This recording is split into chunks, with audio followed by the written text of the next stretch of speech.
দুনিয়ার মানুষের বিদায় হওয়াটা কখন হবে এটা কেউ জানে না। اليوم أكملت لكم دينكم وأتممت عليكم نعمتي ورضيت لكم الإسلام دينا।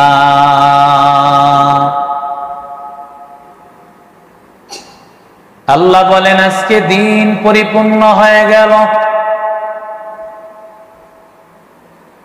وأتممت عليكم نعمتي, নিয়ামত পূর্ণাঙ্গ হয়ে গেল।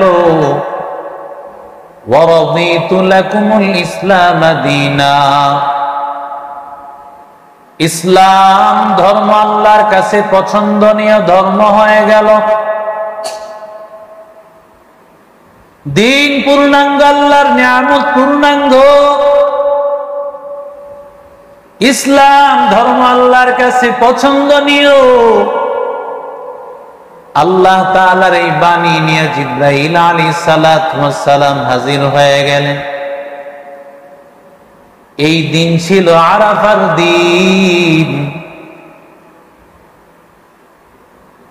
পয়গম্বরের জীবনের শেষ বিদায় হাজির দিন। এরপরে আমার মায়ার নবী, মাত্র 3 মাস আমার মায়ার নবী দুনিয়ার জমিনে ছিলেন। আল্লাহ যে বললেন আল-ইয়াউমা, আজকের এই দিন মানে দিন দ্বারা উদ্দেশ্য আরাফার দিন। আরাফার দিনের এত দাম, এত দাম, এত দাম। পয়গম্বর বলেন আরাফার দিনে বান্দা আল্লাহর কাছে দোয়া করবে, আল্লাহ তাআলা বান্দাকে এত পরিমাণে ক্ষমা করতে থাকে, বান্দার দিকে আল্লাহর নজর রহমতের নজর দিয়া তাকায়া থাকেন। সূর্য হেলে যাওয়ার পর একবারে সূর্যাস্ত পর্যন্ত বান্দা আল্লাহর দিকে তাকাইয়া চোখের পানি ফেলাইবে। আল্লাহ বলে বান্দা যত গুনাহ বান্দা করেছে আমি আল্লাহ তাআলা সব গুনাহ মাফ করে দিব। আল্লাহ তাআলার কাছে এত দামি দিন। শয়তান আফসোস করতে থাকে, বলে আল্লাহ যেই বান্দাকে এত ধোঁকা দিয়েছি, এত ধোঁকা দিয়েছি, এত চেষ্টা করেছি, আল্লাহ ওই বান্দা তোমার কাছে আল্লাহ চোখের পানি ফেলানোর কারণে আল্লাহ সব গুনাহ মাফ করে দিয়েছে। আমার চেষ্টা সব কিছু শেষ হয়ে গেল, আমার জিন্দেগিতে যত চেষ্টা করেছি সব বাতিল হয়ে গেল। শয়তান ওই দিন এত আফসোস করবে, এত আফসোস কোনদিন আর করে না।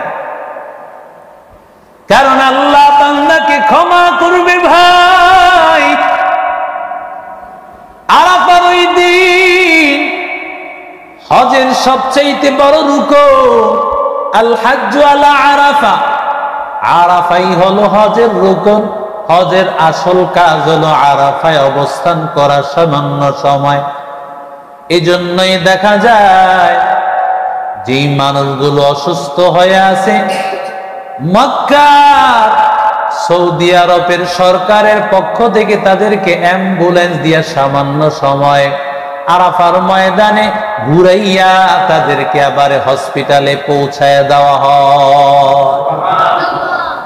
কারণ এখানে সামান্য সময় যদি কেউ অবস্থান না করে তার হজ বাতিল। সে ওই বছর হজ তার বাতিল, আর যত কাজই করুক না কেন আবার আগামী বছর আসতে হবে, হজ করতে হবে। এত দামি দিন আল্লাহর নবী রাহমাতুল লিল আলামিন, আল্লাহর নবী বলেন দিন পূর্ণাঙ্গ হয়ে গেল। আল্লাহ বলেন দিন পূর্ণাঙ্গ। দিন মানে কি? দিন মানি ধর্ম, দিন মানি ধর্ম। আল্লাহ বলেন মালিক ইয়াউমিদ্দিন, সেখানে দিন দ্বারা উদ্দেশ্য হলো কর্মফল দিবস, প্রতিদান দিবস। আল্লাহ হাসরের ময়দানে বান্দার আমল নামা আল্লাহ পূর্ণাঙ্গ বুঝায় দিবেন ওই দিন দ্বারা। হাসরের ময়দানে আল্লাহ তাআলা কর্মফল বুঝায় দেওয়ার দিবস, প্রতিদান দিবস। দিন মানে ধর্ম, আর এখানে দিন মানে হলো দিনের বিধিবিধান। আল্লাহ বললেন আজকে দিনের বিধিবিধান পূর্ণাঙ্গ হয়ে গেল ভাই, কারণ এই কোরআনের আয়াত নাজিল হওয়ার পরে সর্বশেষ আরেকটা আয়াত নাজিল হয়েছে, ওয়াত্তাকু ইয়াওমান তুরজাউনা ফীহি ইলাল্লাহ। আল্লাহ বলেন ওয়াত্তাকু ইয়াওমান তুরজাউনা ফীহি ইলাল্লাহ, ওই দিনকে ভয় কর যেই দিন তোর আল্লাহর কাছে ফিরে যাওয়া লাগবে ভাই। ওই দিনকে ভয় কর যেই দিন আল্লাহর কাছে যাওয়া লাগবে, সব কিছু আমল নামা নিয়ে আল্লাহর কাছে হাজির হওয়া লাগবে। আল্লাহর নবী রাহমাতুল লিল আলামিন বিদায় হজের দিন আমার মায়ার নবী রাহমাতুল লিল আলামিন কসওয়া নামক একটা উটের উপর উঠিয়া আমার মায়ার নবী আরাফার ময়দানে হাজির। নবী ডাক দিয়া কয় ও সাহাবায়ে কেরামের দল, ইয়া আইয়ুহাল্লাযীনা আমানু, ও ঈমানদারের দল, নবী ঈমানদারের দল। এই কথা বলার উদ্দেশ্য হলো পয়গম্বরের সামনে যারা আছে অমুসলমান কেউ নাই, হিন্দু খ্রিস্টান কেউ নাই, নবীর সামনে যারা আছে সবাই ঈমানদার। শুধু কি ঈমানদার? শুধু ঈমানদার না, বরং আল্লাহ বলেন আমিনু কামা আমানান নাস। ঈমান যদি আনতে হয় ওই ঈমানদার সাহাবীদের মতোই আনা লাগবে। আল্লাহু আকবার বলেন। কেমন ঈমানদার আল্লাহ বানিয়েছেন? যদি ঈমান আনতে হয় তাহলে ওই সাহাবায়ে কেরামের ঈমানের মতো ঈমান আনা লাগবে। নবী আমার ডাক দিয়ে বলেন আসহাবী কান নুজুম বিআইহিম ইকতাদাইতুম ইহতাদাইতুম। আমার প্রত্যেকটা সাহাবী হলো আকাশের নক্ষত্রের মতো, একজন সাহাবীকে অনুসরণ করবা ইহতাদাইতুম, জান্নাতে চলে যাবা। একজনকেও যদি অনুসরণ করা যায় জান্নাতের রাস্তা সহজ, জান্নাতে আল্লাহ পৌঁছায়া দিবেন। আল্লাহু আকবার বলেন। কেমন দামি, সর্বোত্তম যুগের সর্বোত্তম মানুষ, খায়রুল কুরুনি করনি। নবী বলেন আমার যুগের লোকেরা সাহাবায়ে কেরামেরা এরাই হলো উত্তম যুগ, এদের পরবর্তী যুগ এরাও তাদের মতো উত্তম। সুম্মাল্লাযীনা ইয়ালুনাহুম, সাহাবীদের পরে যারা আছে এরা তাদের চাইতে একটু কম, তাবিঈ। আর সুম্মাল্লাযীনা ইয়ালুনাহুম, তাবিঈদের পরের যুগটা এরা তাবিঈদের চাইতে আরেকটু মর্যাদায় কম। নবীর যুগটাই হলো শ্রেষ্ঠ যুগ ইতিহাসে, ইতিহাসের শ্রেষ্ঠ যুগ। শ্রেষ্ঠ মানুষের সামনে নবী ভাষণ দিচ্ছে। আমার নবী ডাক দিয়া বলেন ভাই, ও সাহাবায়ে কেরামের দল, আমার মনে হয় এই ভাষণটা আমার জিন্দেগির শেষ ভাষণ, আর মনে হয় তোমাদের সামনে ভাষণ দেওয়ার সুযোগ হবে না, আর বুঝি তোমাদের সাথে সাক্ষাৎ হবে না, তোমাদের সাথে আর কথা বলা হবে না। মনে হয় জীবনের শেষ সাক্ষাৎ তোমাদের সাথে। নবী ডাক দিয়া বলেন, ও সাহাবায়ে কেরামের দল, ভালো করে শুনো, তোমাদের রব একজন আল্লাহ। উবুদু রাব্বাকুম, এক তোমাদের রব এমন না মুসলমানের একজন রব, হিন্দুদের আরেকজন রব, খ্রিস্টানদের আরেকজন রব, ইহুদিদের আরেকজন রব, সমস্ত মানুষের ইন্নামা ইলাহুকুম ইলাহুন ওয়াহিদ ফালাহু আসলিমু। আল্লাহ বলেন কোন ইলা আলাদা আলাদা ইলা না, মুসলমানদের ইলা একজন, খ্রিস্টানদের আরেকজন, হিন্দুদের আরেকজন, ইহুদিদের আরেকজন, ব্রাহ্মণদের আরেকজন, না না, আল্লাহ ডাক দিয়া বলেন সবার আল্লাহ একজন, তিনি হলেন আল্লাহ। এবার আমার মায়ার নবী বলেন, উম্মতের দল, এখানে আমার মায়ার নবী আর ইমানদার বলেন নাই। আল্লাহর নবী বলেন ইয়া আইয়ুহান নাস, কারণ নবী বুঝাইতে চান এই আল্লাহ তোমাদের একজনের না। মুসলমান যারা উপস্থিত আমার সামনে, এই মুসলমানদের আল্লাহ না, বরং সবার আল্লাহ একজন। এবার আমার মায়ার নবী বলেন, ও সাহাবীদের দল, তোমাদের পিতা আদম, আল্লাহু আকবার বলেন, আমাদের পিতা কে? তাহলে আরেকজনরে যে বাবা কর, বাবা বানাইছেন জাতির পিতা। জাতির পিতা বাবা তো নবীজি বিদায় হজে বলে গেছেন একজনকে, তোমাদের বাবা একজন, আমাদের সূত্রের বাবা একজন, তিনি কে? আদম আলাইহিস সালাম। আর জাতির পিতা মিল্লাত আবিকুম ইব্রাহিম, আর জাতির পিতা কে? কথা কয় না। আপনারা কোন ইব্রাহিম, আর কিছু লোক যে আরেকজনের নাম কয়, আসেনি? এই লোকও আসেনি সমাজে। এই কথা যদি কেউ বলে, আল্লাহর কোরআনকে অস্বীকার করলো, নবীর বিদায় হজের ঘোষণাকে স্বীকার করলো, যেই লোকটা আল্লাহর কোরআন মানে নাই, নবীর কথা মানে নাই, নবীর আদর্শকে মানে নাই, সে মুসলমানের খাতায় তার নামই তো থাকে না। আমার নবী ডাক দিয়া বলেন, ও সাহাবায়ে কেরামের দল, তোমাদের সব অহংকারী ক্ষমতার অহংকারী বাতিল, কোন ক্ষমতার অহংকারী নাই, কোন ক্ষমতার বাহাদুরি নাই, সব ক্ষমতার বাহাদুরি ছাড়িয়া দাও। বলো না আমি যুবলীগের অমুক নেতা, আমি বিএনপির অমুক নেতা, আমি শ্রমিক লীগের অমুক নেতা। কোন নেতার পরিচয় চলবে না, কোন তোমার বংশের গৌরব চলবে না।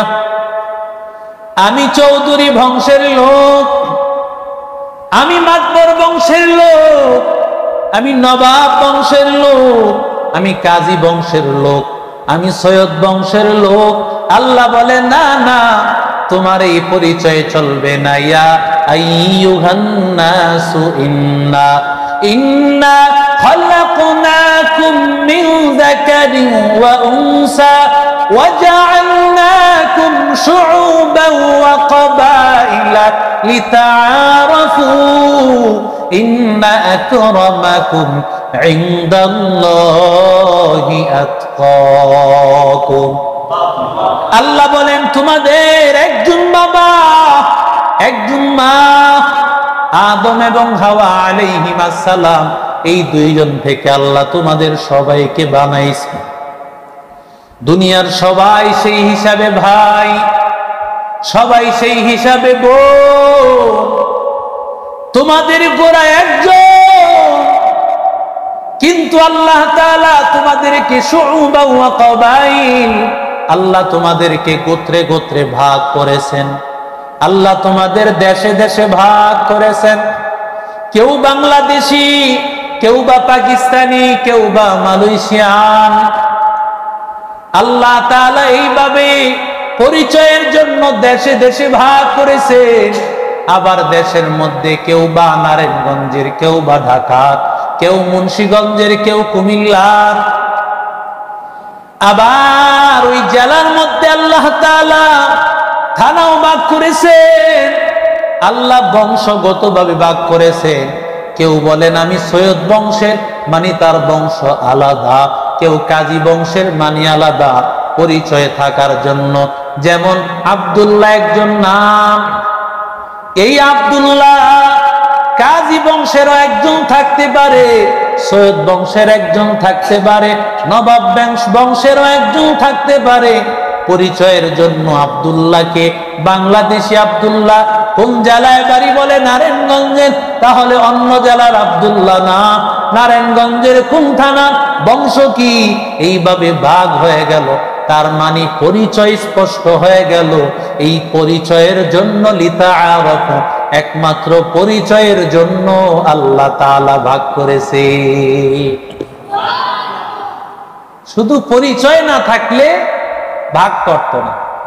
দেখেন না মাদ্রাসায় ছাত্র যদি এক নামে থাকে, কেউ যদি বড় হয়, আব্দুল্লাহ বড়, আব্দুল্লাহ ছোট, আছে না এমন? আব্দুল্লাহ একজন যদি গাজীপুরের হয়, আরেকজন যদি নবীগঞ্জের হয়, তো আব্দুল্লাহ গাজীপুর, আব্দুল্লাহ নবীগঞ্জ, ঠিক না বেঠিক? এটা কেন? তো এটা পরিচয়ের জন্য, যেহেতু নাম এক। এমনও হয় এক জামাতে 5 জন একরকম নাম, এক জামাতে, তখন একটা পরিচয় এটাও করে, আব্দুল্লাহ 1, আব্দুল্লাহ 2, আব্দুল্লাহ 3, আছে না নাই? এটা কেন? পরিচয়ের জন্য, বুঝার জন্য। তাহলে আল্লাহর কাছে কিন্তু কোনো মানুষের আলাদা কোনো দাম নাই, যে আমি অমুক বংশের, আমি অমুক এলাকার, এই দাম আল্লাহর কাছে নাই। আজকে দেখেন, গত কিছুদিন আগে সোশ্যাল মিডিয়াতে একটা ভিডিও ভাইরাল হয়েছে। এক লোক গরুর হাটে তার গরুর নাম দিছে তাহিরি। গরুর নাম দিছে কি? গরুর নাম দিয়েছে তাহিরি। এই কথাটা একজন আলেমের শানে, যদিও তিনি আমাদেরকে গালিগালাজ করেন, আমাদেরকে অনেক কথা বলেন, মঞ্চে উঠা তিনি নাচানাচি, আরো জিকিরের নামে বহু কাজ তিনি করেন, কিন্তু তিনি তো আমাদের লেবাস পরিধান করে ইসলামের কথাগুলো বলেন, সেই হিসেবে তিনি আলেম ওলামার কাতারে আছেন। এজন্য একজন আলেমের নামে এই কথা বলা কখনো আমরা একজন আলেম হিসাবে মানতে পারি না, ঠিক না বে ঠিক? আপনি একজনকে অসম্মান করবেন, আল্লাহ আপনাকে অসম্মান করবে। কারণ আল্লাহর কাছে কোন ব্যক্তি বিশেষের দাম নাই। আমি যদি আমার ভাইকে বড় করে দেই, আল্লাহ আমাকে বড় করে দিবেন। আমি যদি একজনকে ছোট করতে চাই, আল্লাহ আমাকে ছোট করবেন। আর তিনি তো কোরআনের কথা বলেন, তিনি হাদিসের কথা বলেন, যদিও তার ভুল আছে, তবে এই ভুল ধরার জন্য আমরা আছি। আপনি এত নিচে কিভাবে নামলেন যে একটা গরুর নাম তাহিরি দিয়ে দিলেন? আমরা তাকে শুধরানোর জন্য আমরা বিভিন্ন ভাবে বলি, কোরআনের সহি কথাগুলো বলে আপনি আমাদের সাথে আসেন। মুসলমানদের মধ্যে ডিভাইড করবেন না। আপনারাও যারা সাধারণ মানুষ আছেন, আপনারা এইভাবে হেয় প্রতিপন্ন না করে আপনারা আল্লাহর কাছে দোয়া করুন। আলেমের কোন সমস্যা আলেমরাই ধরে সেটা সমাধান করবে, কিন্তু আপনারা সেই সমাধান নামে তাকে নিয়ে টিকটক বানালেন, তাকে নিয়ে বিভিন্ন ধরনের এমন আয়োজন করলেন যেটা একজন আলেমের শানে, একজন কোরআনওয়ালার শানে কখনো মানায় না, ঠিক না বে ঠিক? আল্লাহ তাআলা বলেন, একজনকে তুমি খাটো করে কথা বলবে না। হতে পারে যাকে তুমি খাটো করে কথা বলতেছো সে তোমার চাইতে দামি, আরেকজন কোরআনের আলেম সে তো এমনি দামি।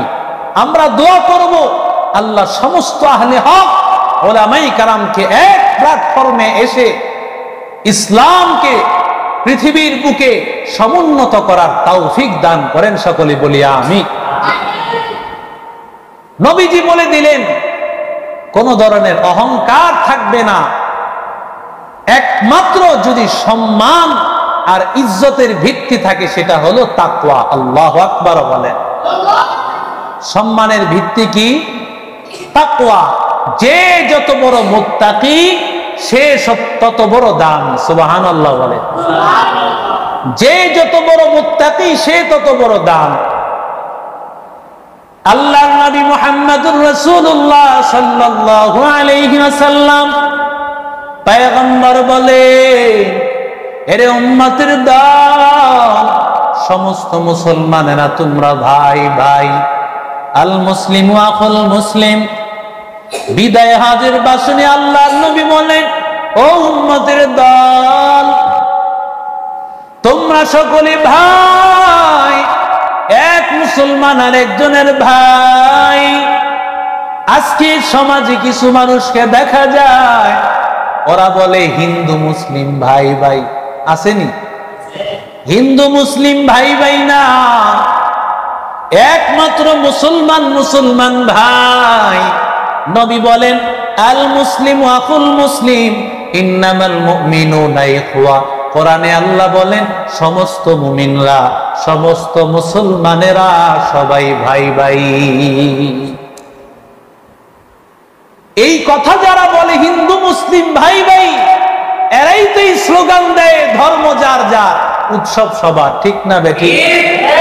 এরাই এই স্লোগান দিয়া মুসলমানেরা হিন্দুদের দুর্গায় যায়। আজকে মুসলমান নিজেদের জন্য একটুও দিল টাকা দেন আছে না নাই? বলেন তো আজকে ফিলিস্তিনের মুসলমানের জন্য আমার আপনার হৃদয়টা কি পরিমাণ কাঁদছে, কতটুকু কাঁদছে? হয়তোবা যখন আলোচনা হয় একটু মনে হয়, কিন্তু আলোচনা শেষ, মনে করাও শেষ। আমরা বাঙালি মুসলমান, মনে করতেও সময় বেশি লাগে না, যতক্ষণ মনে রাখি ভুলতে তো তার চাইতে বেশি দ্রুত ভুলে যাই, তাড়াতাড়ি সব কিছু ভুলিয়া যায়। মুসলমানেরা ফিলিস্তিনিতে মাইর খায়, ওই ফিলিস্তিনের মুসলমানকে সাহায্য করার জন্য আমার আপনার ভূমিকা কি ছিল? বলে যুদ্ধ করা। আমার আপনার পক্ষে তাদের ওই জায়গায় যাওয়া তেমনটা সম্ভব হবে না, কিন্তু আর একটু সাহায্য আমরা তো করতে পারি। ফিলিস্তিনের উপর যত আঘাত করা হয়, ওই আঘাতগুলো বান্দা আমার আপনার এই কোকা-কোলা বলেন, আমার আপনার টাকা দিয়া আমরা যে সাবান ক্রয় করি, লোশন ক্রয় করি, এগুলো আমরা ক্রয় করতেছি, এগুলো এক একটা যেন টাকা দিয়ে আমরা বোমা তাদের হাতে তুলে দিচ্ছি। আমরা যেন তাদেরকে পণ্য কিনতেছি না, মনে হয় যেন টাকা দিয়া তাদের হাতে বোমা দিয়ে দিচ্ছি। কারণ এই টাকাগুলো দিয়েই তারা বোমা কিনে আর মুসলমানের উপর সেই বোমা মারে। কথা বলেন ঠিক না বেঠিক?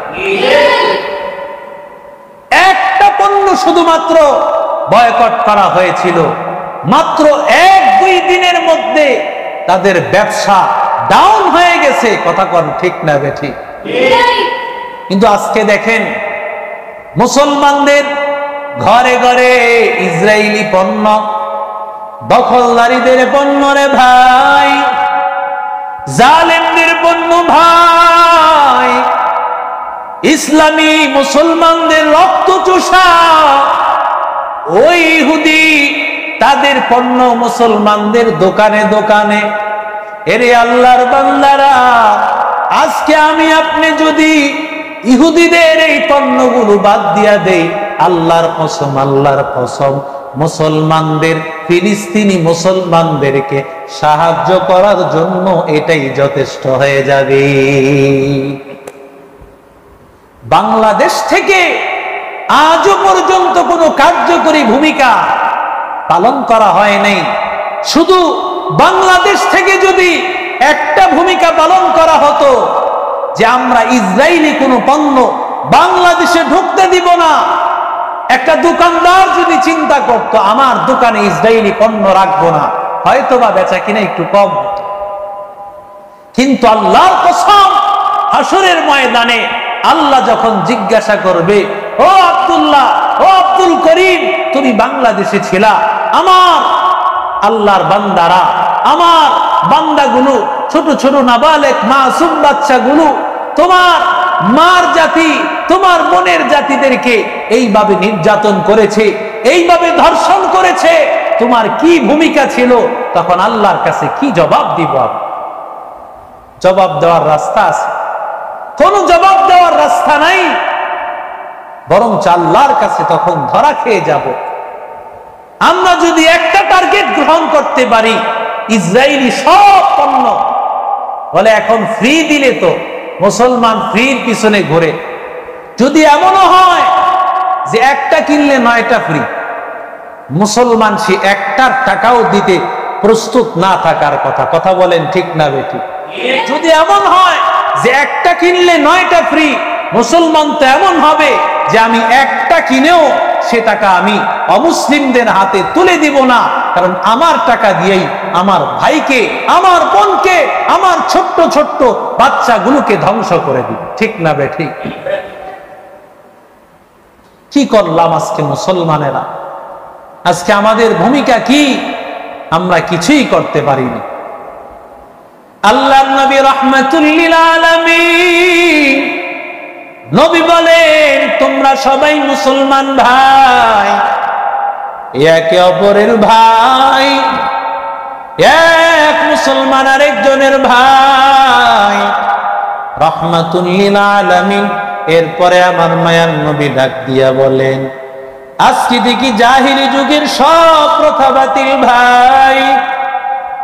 জাহিলি যুগে এমন অবস্থা ছিল, উম্মতের মধ্যে এত গুনাহ, এত অন্যায় হয়েছে, যেই অন্যায় আর কখনো হয় নাই। ইতিহাসে জাহিলি যুগের মতো যত অন্যায়, এ অন্যায় কি আর কখনো হয়েছে? বর্বরতার যুগ রে ভাই। গুনাহের কাজ বড় স্বাভাবিক। আল্লাহর বান্দা কোন মহিলা, গর্ভবতী মহিলা রাস্তা দিয়া হেঁটে যায়, গর্ভের মধ্যে বাচ্চা ছেলে নামে একজন আর একজন মিলিয়া দ্বন্দ্ব লেগে গেছে। একজন বলে গর্ভে, মহিলার গর্ভে ছেলে আছে, আরেকজন বলে মেয়ে আছে। দ্বন্দ্ব লাগে এক পর্যায়ে বলে, আমরা এই দ্বন্দ্ব মিটানোর জন্য পেট কেটে আমরা দেখবো আসলে বাচ্চাটা ছেলে নামে। এমন একটা বর্বরতার যুগ ছিল, তখন মহিলাটা পেটটা ফেরে তারা দেখতো ছেলে নামে। তুকু যা সুন্নতে আহমদ তুকু যা বা মুহাম্মদ কই বুয়াদ নিসবত তোরা মুসলমানি বুয়াদ গর্দন নেহাদান हिनाने खुद बदसते खाजदादन गर्भ सूरत आदमी इंसाबुदे अहमदो जानो हमें साबुदे आदमीरा आदमियत लाजिमात उदेरा गर पून बाशद है जमात।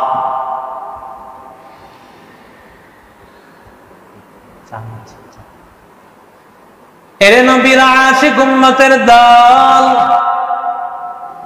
ওই সময় জিনা বড় স্বাভাবিক। আজকেও মুসলমানের মধ্যে মুসলমানেরা জিনাটারে বড় স্বাভাবিক মনে করে, বিবাহটারে কঠিন মনে করে।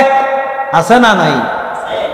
দেখো ভাই, ওই যে মামুন নামে টিকটকার লাইলা নামে একটা মেয়েকে নিয়া বছরের পর বছর কাটায় দিল, আজকে সেটার কোনো বিচার পাওয়া যাবে না। স্বামী স্ত্রীর মতো একই ঘরে রাত্র কাটায় দিল, এমন ভাবে দিন কাটাইল। মুসলমান যুবকদের চরিত্রকে ধ্বংস করে দিল। মুসলমান যুবকেরা আজকে এই টিকটকারদের টিকটক গুলো দেখিয়া চরিত্রগুলো নষ্ট করে দিচ্ছে। ভাই, বাংলাদেশের কোনো বিচার হয় না। বিবাহ বহির্ভূত যত অন্যায় হয়, সব অন্যায়ের কোনো বিচার নাই। অথচ শাইখুল হাদিস ইবনে শাইখুল হাদিস আল্লামা মামুনুল হক সাহেব নিজের বৈধ স্ত্রীকে নিয়া রিসোর্টে যাওয়ার কারণে তারা অন্যায়ভাবে অবৈধ নারী নিয়ে গিয়েছে। এই মিথ্যা মামলা শাইখুল হাদিস ইবনে শাইখুল হাদিসের উপর দিয়েছে। ঠিক কিনা বলো? আজকে একে একে তিনটা বছর একজন বাংলার বাপ থেকে তোমরা কেড়ে নিয়েছো। এই দেশে চোরের কোনো বিচার হয় না, টেন্ডারবাজদের কোনো বিচার হয় না, ডাকাতের কোনো বিচার হয় না। আলেম ওলামাদেরকে মিথ্যা মামলা দিয়ে বিচার করা হয়। ঠিক কিনা বলো? এটা হলো এই দেশ। আর না হয় এই দেশে যত ধরনের অন্যায় বিচার সব চলতেছে। এরে নবীর আশিক উম্মতের দল, আমার নবী বলেন উম্মতের দল, জাহিলি যুগের যত কিছু তোর সব কিছু বাদ, সব কিছু বাতিল। জাহিলি যুগের মতো এত অন্যায় আর করবা না। সব অন্যায় জাহিলি যুগে যা ছিল, আমার তো মনে হয় এখন জাহিলি যুগের চাইতে আরো বেশি খারাপ হয়ে গেছে। এর চাইতে বেশি খারাপ নাই এখন।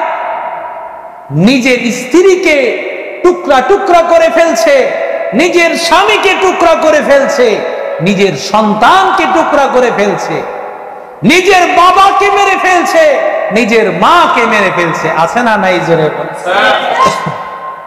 এই অবস্থা তো চলছে এখন মুসলমান।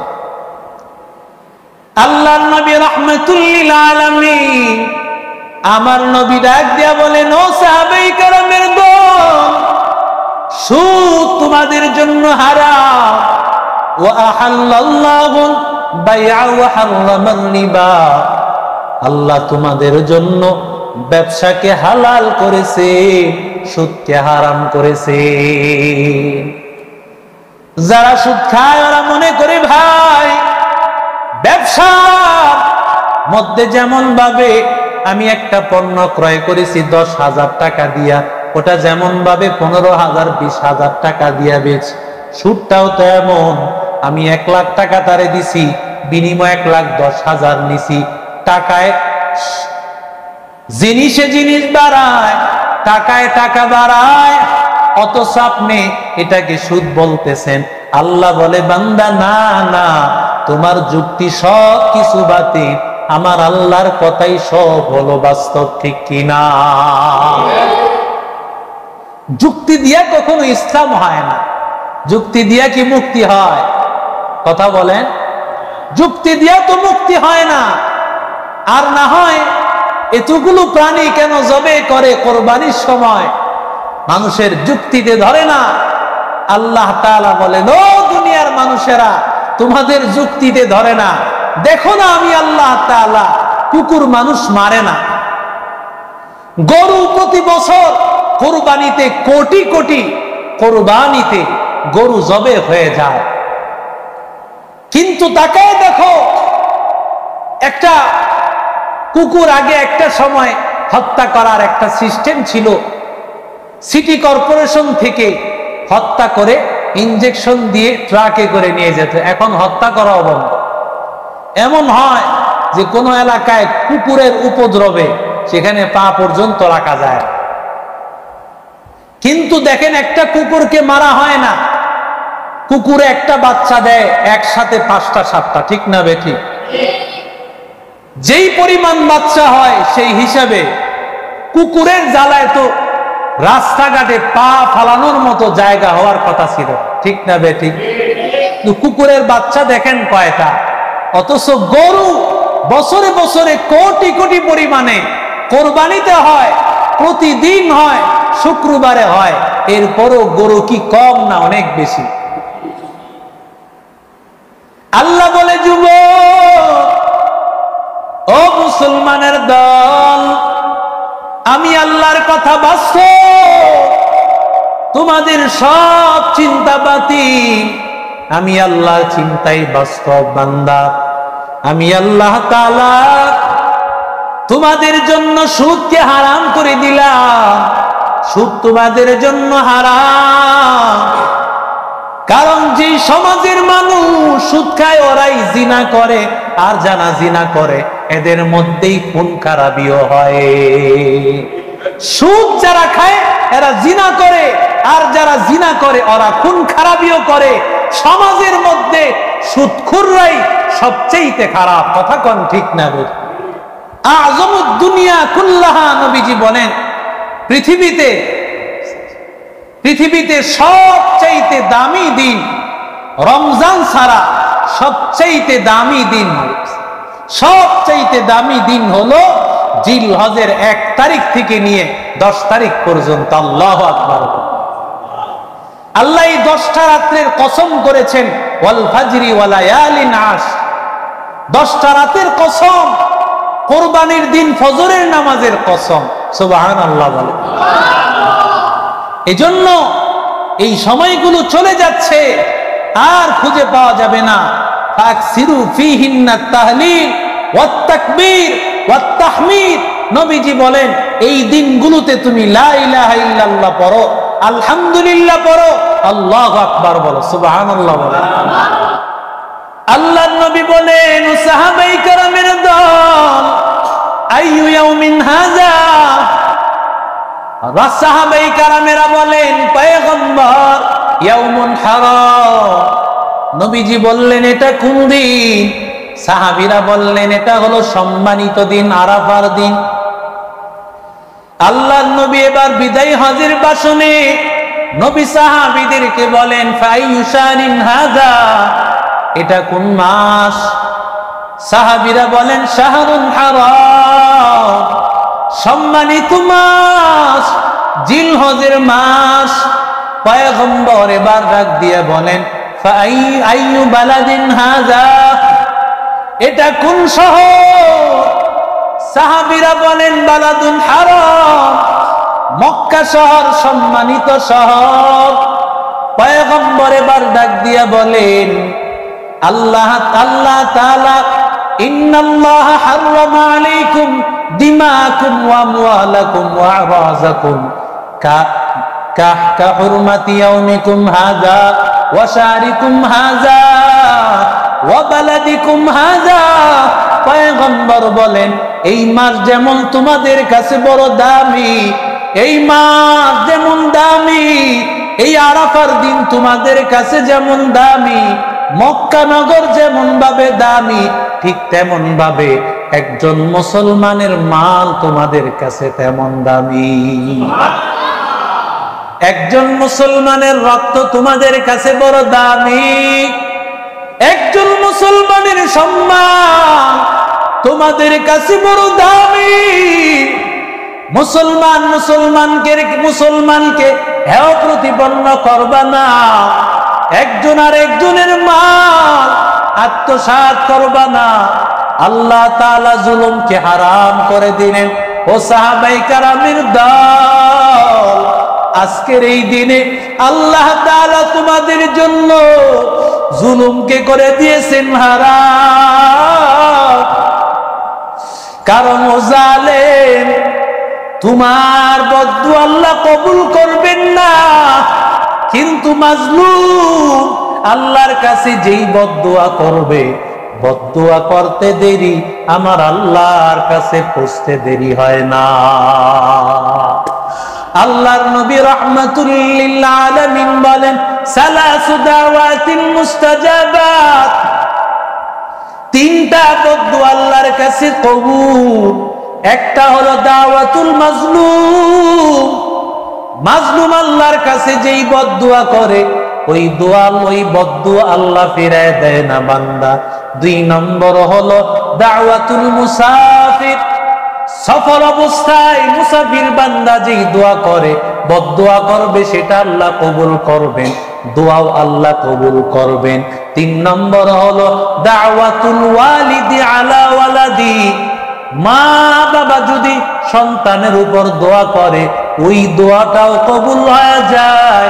বান্দা মা বাবা যদি সন্তানের উপর বদদুয়া করে আল্লাহ ডাক দিয়া কয় ওই দোয়ার সামনে বদদুয়ার সামনে কোনো পর্দা থাকে না। এই 3টা দোয়া এবং বদদুয়া সাথে সাথে আল্লাহ কবুল করে। এখন তো জুলুমকে আমরা স্বাভাবিক মনে করতেছি, অথচ জুলুমের শাস্তি আল্লাহ দুনিয়াতেও দেন, হাসরের ময়দানে তো দিবেন।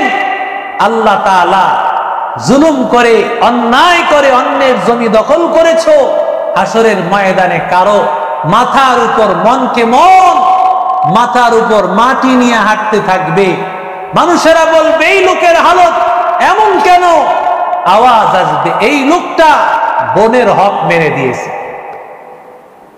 এই লোকটা সন্তানের হক মেরে দিয়েছে, এই লোকটা ভাইয়ের হক মেরে দিয়েছে, এই লোকটা একজন মুসলমান আরেকজন মুসলমানের হক মেরে দিয়েছে, নিজের ভাই বোনের হক মেরে দিয়েছে, বাবা সন্তানকে বেশি লিখে আরেক সন্তানকে মাহরুম করেছে। এইভাবে একজন আরেকজনের হক যদি নষ্ট করে হাসরের ময়দানে তার জবাবদিহিতা আল্লাহ নিবেন হাসরের ময়দানে। তবে দুনিয়াতেও শাস্তি আছে। এক অফিসের বস, তার অভ্যাস ছিল জুলুম করা, জুলুমটা তার স্বাভাবিক ছিল। একদিন এমন ভাবে অফিসের ম্যানেজাররে এমন আচরণ করা শুরু করেছে সামান্য একটু অন্যায়ের কারণে, ওরে এমন কথা বলছে, কথা বলার কারণে তার মনটা ভেঙে গেছে। সে চিন্তা করতেছে আমি কি অপরাধ করলাম, এত কথা বস আমাকে শোনাইলো। এখন সে বলবে কাকে? কারণ যারে বলবে সেই তো সবচেয়ে উপরের পোস্টের লোক, তারে যদি বলে তো চাকরিটা তো যাবে। চাকরির ভয়ে সে কিছুই বলে না, মনটা অনেক খারাপ।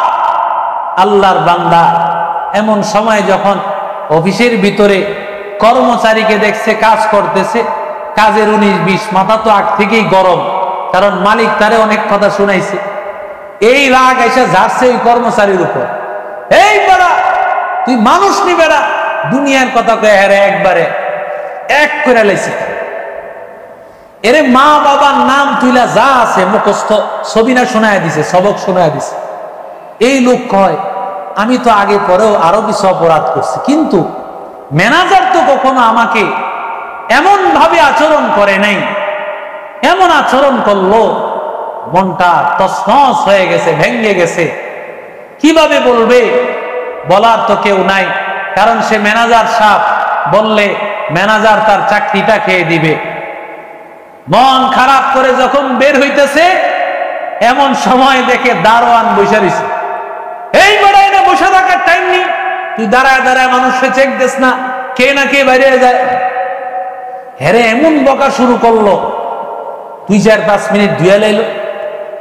এখন সে মনে মনে চিন্তা করতেছে আমি তো আগে পরে কখনো এমন কিছু অন্যায় ছোটখাটো হয়েছে, কিন্তু এমন ভাবে আমারে কখনো বকাবাধ্য করে নাই। আরে আমি রাত দিন এদেরকে দেখলে শ্রদ্ধা করি, দেখলেই সালামটা আগে দেই, বসা থেকে উঠা যাই, কিন্তু আজকে আমারে কত কথা শোনাইলো, বলবো কারে? কারণ আমার নিচে আর তো কোনো পোস্ট নাই, এটাই শেষ পোস্ট, দারোয়ানির নিচে আর নাই, তো কারে বলবে? বলার তো কেউ নাই।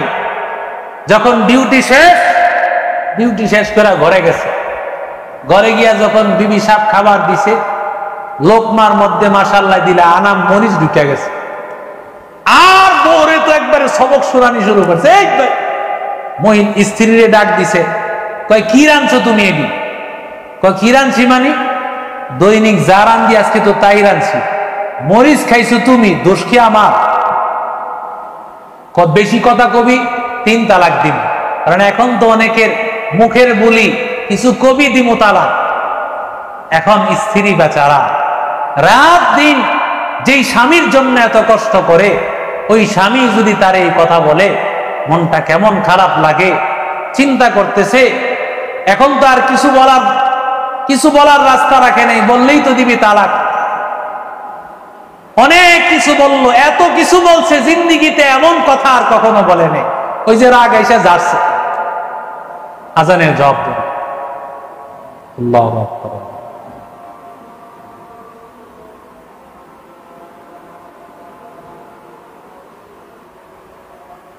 ওই মহিলার বড় ছেলে আজকে দেরিতে আসছে ঘরে। দেরিতে আসার পরে পোলার উপর তো দুয়ে পাশে লয়ে লইছে, এই এত দেরি করে আইসুস কে? হ্যাঁ, বাইরে বাইরে গোরস, কোন পোলাগুলোকে গোরস, এমন কথা তারে শোনাইছে। ছেলেটার মনটা খারাপ হয়ে গেছে। মাঝে মাঝে তো এমন দেরি করে আসতাম, মা তো এত কথা শোনাইতো না কখনো। যাক, আমার জন্য যখন ঘরে এত সমস্যা, ঘর থেকেই চলে গেলাম। বের হয়ে গেছে, গেট থেকে বেরোতেই পাইছে এমন বড় এক ইটের একটা টুকরা পাইছে, হাতে নিয়া এবার সামনের দিকে যাইতেছে। দেখে রাস্তার ওপারে একটা কুকুর লেজটারে ডাউন করে যেতেছে। কুকুর লেজ ডাউন করে যখন কুকুরের কোনো টেনশন থাকে না, নিশ্চিন্তে যখন কুকুর হাঁটে তো লেজটাকে ডাউন করে নিচের দিকে রাখে। এমন সময়ে ইট মারছে রাগে ওই কুকুরের উপর। কুকুরের উপর যখন এই ইট লাগছে, কুকুর এখন চিন্তা করছে যারে বা মেরে খাম। সামনে পাইছে একজনের, এমন কামড় লাগাইছে, এই কামড় আর ছাড়ে না। কুকুর তো সাধারণত কামড় দিলে কামড় ছেড়ে দেয়, তো সে কামড় এমন দেওয়া দিছে ছাড়ে না। মানুষ তারে অনেক কষ্ট করে ছাড়াইছে। সবাই একটু চিন্তা করলো, দেখি তো কারে কামড় দিছে। ভালো করে তাকায় দেখে সে হলো ওই কোম্পানির বস। আল্লাহু আকবার বলেন না। ওয়ালা তাহসাবান্নাল্লাহা গাফিলা ওয়ালা তাহসাবান্নাল্লাহা গাফিলান আম্মা ইয়ামালুয যালিমুন।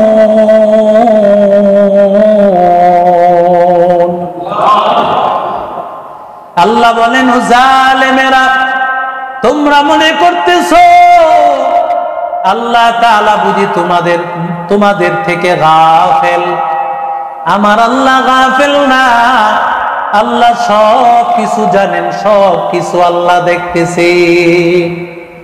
আল্লাহর নবী ডাক দিয়া বলেন, উম্মতের দল, ফাত্তাকুল্লাহ ফিন নিসা, মহিলাদের ব্যাপারে তোমরা আল্লাহকে ভয় করো। বিদায় হাজির বাসনে আমার মায়ের নবী রাহমাতুল লিল আলামিন ডাক দিয়া বলেন, মহিলাদের ব্যাপারে তোমরা আল্লাহকে ভয় করো, আল্লাহকে ভয় কর। মা যদি হয়, মাকে তুমি তোমার মায়ের মর্যাদা দাও। এরে আল্লাহর বান্দারা, যদি তোমার স্ত্রী হয়, স্ত্রীকে স্ত্রীর মর্যাদা দাও। বোন যদি হয়, বোনকে মনের মর্যাদা দাও। মেয়ে যদি হয়, মেয়েকে মর্যাদা দাও, মেয়ের মর্যাদা দাও।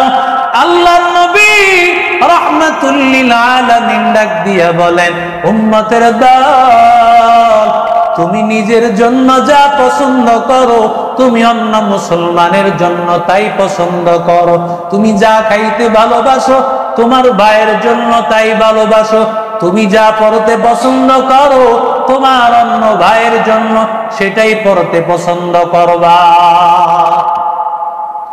এরে নবীর আশিক উম্মতের দল, এরে আল্লাহর গোলাম, রাহমাতুল লিল আলামিনের উপর এই আয়াত নাযিল হওয়ার পর আল্লাহর নবীর উপর আল ইয়াউমা আকমালতু লাকুম দীনাকুম ওয়া আতমামতু আলাইকুম নি'মাতি ওয়া রাদিতু লাকুমুল ইসলাম দীনা।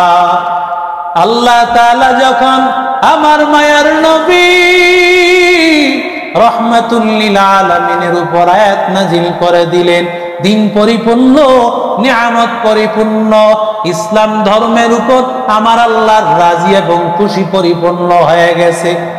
এই আয়াত নাযিল হওয়ার পর সাহাবীরা সবাই খুশি, আরাফার ময়দানে যারা ছিল সবাই খুশি। কিন্তু আরাফার ময়দানে এক কোণে বসিয়া কে যেন কান্না করতেছে। সবাই দৌড়াইয়া তার সামনে হাজির। সবাই তাকায় দেখে, কে তুমি? তাকায় দেখে তিনি আর কেউ না, তিনি হলেন হযরত আবু বকর সিদ্দিক রাদিয়াল্লাহু আনহু। ও আবু বকর! ওমর ডাক দিয়া বলেন, আবু বকর, ইসলাম পরিপূর্ণ হয়ে গেল।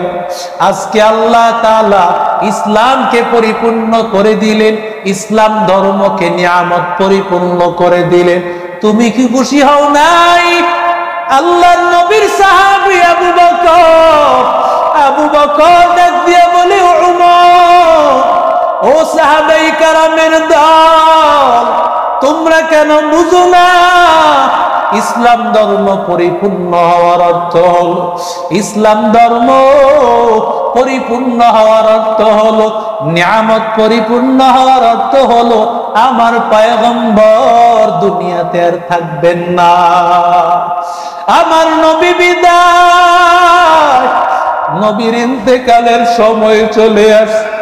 আবু বকর সিদ্দিকের এই কথা শুনিয়া ওমর কাঁদে, ওসমানও কাঁদে, হযরত আলী কাঁদে, সাহাবায়ে কেরাম যারা সবাই আনন্দে হাসতেছিলেন, সবাই কান্নার আওয়াজ। ওই আরাফার ময়দানের চিত্র পাল্টে গেল। যারা সবাই আনন্দিত ছিল সবাই এবার কান্না। কারণ আমার নবী যদি নাই থাকে, আমাদের এই দুনিয়ায় থাকিয়া কি লাভ?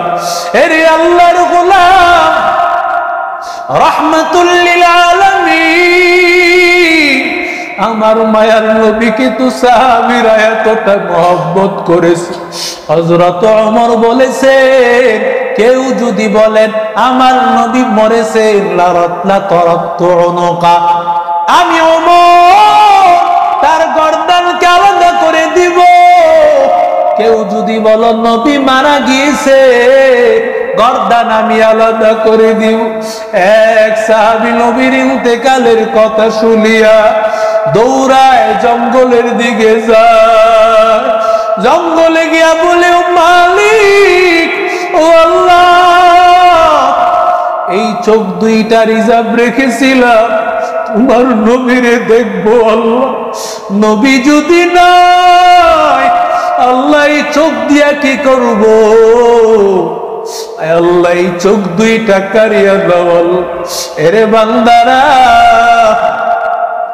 রহমাতুল লিল আলামিনের রওজার সামনে দাঁড়াইলে এত আনন্দ, এত চোখে পানি। আমার নবীর তাকায় যারা দেখছে তারা কতটা আনন্দ পাইছে।